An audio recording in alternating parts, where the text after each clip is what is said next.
Shalom. First and foremost, I want to give all praises, honor, and glory to Yahweh, Bahasham Yahweh Shai, Bahasham Bracha Kodesh. Double honors to the elders and the apostles of Great Millstone, and peace and blessings to the elect. And today we're going to go into the book of Hebrews, the 4th chapter. As you can see in the subheading, the believer's rest. And, here Paul makes reference back to the rest that was unattained by Israel in the past due to unbelief. Okay, but the Lord has opened that up to us through Yahweh Shai, and through faith, we can attain to that. So as he exhorts the believers here to continue to fight, and maintain that faith, because it's a priceless gift, honestly. But anyway, this is Hebrews chapter 4, verse 1. Let us let us therefore fear, lest a promise being left us of entering into his rest, any of you should seem to come short of it. Right? Because that promise, that we can only attain through faith in this time, if you let go of that faith you had been given, right, and you revert back from the path that you were taught through the gospel being preached onto you, you will be likened unto coming short of that promise of entering into that rest. So fear that lest that come upon you. For unto us was the gospel preached, as well as unto them. But the word preached did not profit them, not being mixed with faith in them that heard it. See? So those that didn't receive it, they heard, right? They heard the word, as he says, unto us was the gospel preached as well as unto them. But they didn't have faith. Okay? They didn't have faith to be able to mix with hearing the word, and that made them, unfruitful. Okay? Like, for example, if you have, imagine the word is like water. The scriptures liken the word of the Lord unto living water. So if you're trying to make Kool-Aid and you don't have any of the little dry joint in the powder, you got to already have the powder in your cup. Right? Now, some people might do it in the reverse, but for the example that I'm using, it makes sense to put the sachet into the cup first. So you liken that sachet onto, or that powder onto faith. What happens is, if you have two cups, one with the powder in it and the other without the powder in it, then when the same water is poured into both cups, one turns out to be Kool-Aid. You mix the water with the powder that's in the cup. The other is just going to be water, right? So the faith has to be mixed with the hearing of the word to give you that final product. For he, verse 3, for we which have believed do enter into rest, and that rest is through Yahweh Shai. Because what does that actually look like, right?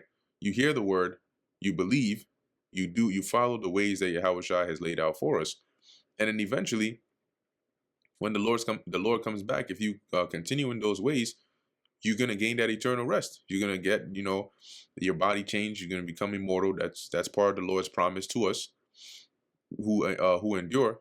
And we're never going to die. We're going to be at peace. No more. That's the Lord turning away our captivity. No more fear, no more suffering, no more stress, none of that.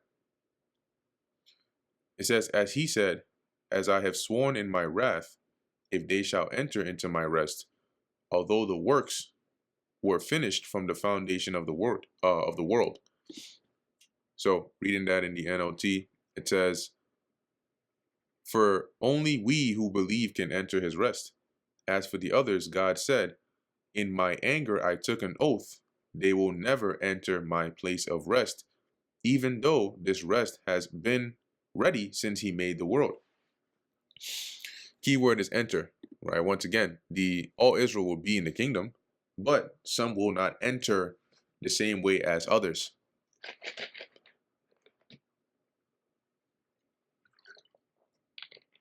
Because the entrance to the rest is salvation. Not everybody's going to gain salvation.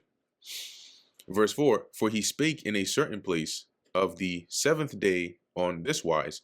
So, meaning when he says a certain place, he means in somewhere in the writings, right, of the Old Testament, the Lord spake, or it is written on this wise, and God did rest the seventh day from all his works. That's going back to Genesis.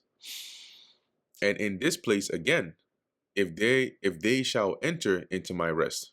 So he's quoting precepts here. Okay. So he's quoting a precept. Let me pull this up here, see if maybe they word it differently.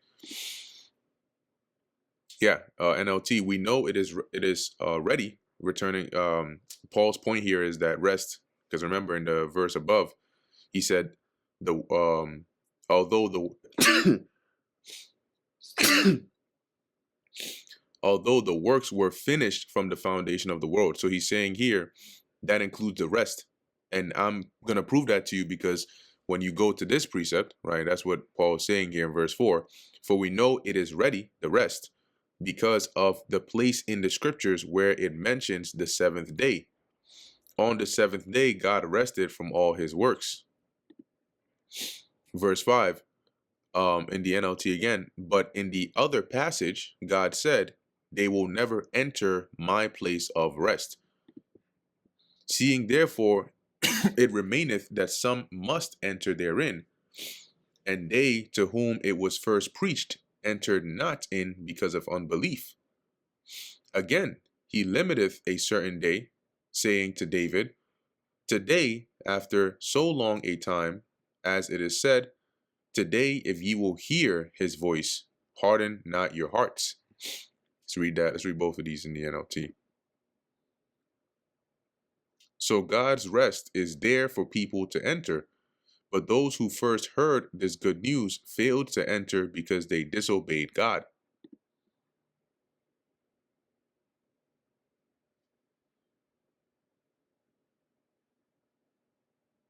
Okay. Blue letter wants to disobey me. And that's not all right. Let's try that again. All right, I'm going to read this from my phone once it loads up. This is the book of Hebrews, chapter 4, verse 7. Oh, okay, there you go. In the NLT says, so God set another time for entering his rest, and that time is today. God announced this through David much later in the words already quoted. Today, when you hear his voice, don't harden your hearts. And that's Psalms 95 and 7 to 8. For if Yahushua had given them rest, then would he not afterward have spoken of another day? There remaineth therefore a rest to the people of God. See, so Paul is saying that rest is open unto us because those that first heard it were not able to receive it. Because if they had, then he wouldn't have spoken of that rest on another day.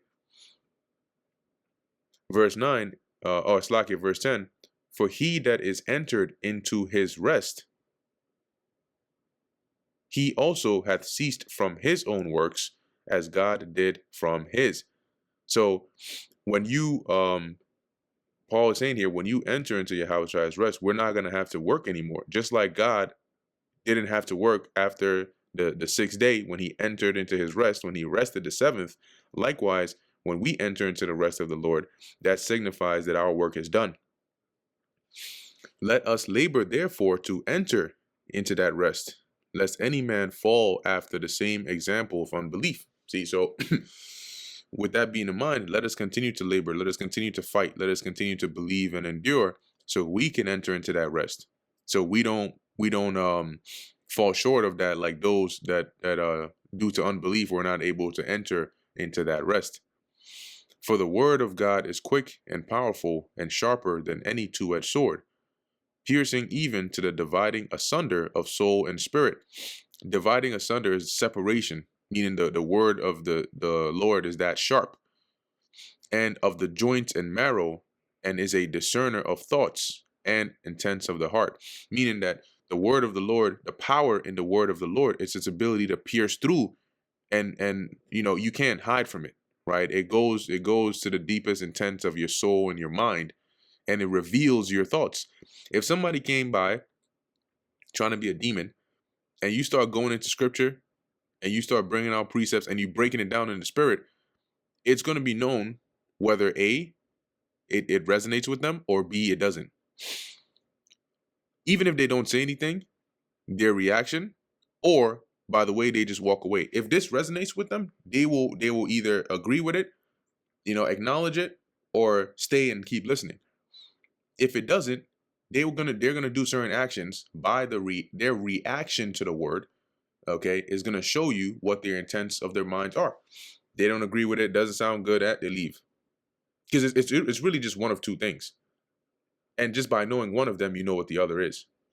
If you hear this word and it clicks with your spirit, there's only but a limited amount of reactions you're gonna have. Okay. You're either going to, yes, oh, it clicks and it makes sense, and that reaction is gonna be, I'm curious, I want to know more. I'm eager, tell me more. Okay. And if it's not that, and you don't believe it, doesn't, it's not for you, then you'll do the opposite. Or you just won't do that. You won't show interest. You won't pursue it. So either way it goes, this word will show the intent of your heart. Verse 13, neither is there any creature that is not manifest in his sight, but all things are naked and open unto the eyes of him with whom we have to do. So the Lord's word is powerful enough to reveal the intent of your heart. Nobody is hidden, right? Everybody's manifest. Everybody's made bare before the eyes of the Lord. All darkness, all secret things, all your thoughts, everything is right before the eyes of the Lord. Seeing then that we have a great high priest that is passed into the heavens, right? That's Yahushua, the Son of God. Let us hold fast our profession. Okay, so hold on to this calling that you've been brought into. We know we have a high priest. We know he's going to intercede on our behalf in the heavens, which is he is the greater high priest. Knowing that, let us continue on in our profession. For we have not an high priest which cannot be touched with the feeling of our infirmities. See, our high priest knows what it's like to go through the things we go through. That makes him even that makes him more of an advocate for us. But was in all points tempted like are we, or like as we are, without sin. So not only was he tempted, but he didn't fall short when he was tempted. So really, that's the best high priest we can have, because he can relate to us. Let us therefore come boldly onto the throne of grace, that we may obtain mercy and find grace to help in time of need. See, so the Lord has given us that way through our high priest Yahushua. So with confidence, come before that throne. Don't go away from it. And our entrance into it is through the faith in Yahushua. So come before the throne to obtain that mercy. Look for that grace, because in the time of need, hey, that's the way we're going to make it out of it, through the grace of the Lord. So Paul's listing out here that really you have no reason, right, to try and go back to Judaism. We have a much better ministering, right, a much better way, and a much greater high priest in Yahushua. And that brings us to the end of the book of Hebrews, the 4th chapter. Lord willing, that was edifying to the elect. In closing, I want to give all praises, honor, and glory to Yahweh, Bahasham, Yahushai, Bahasham, Rakha Kodesh. Until next time, Shalom.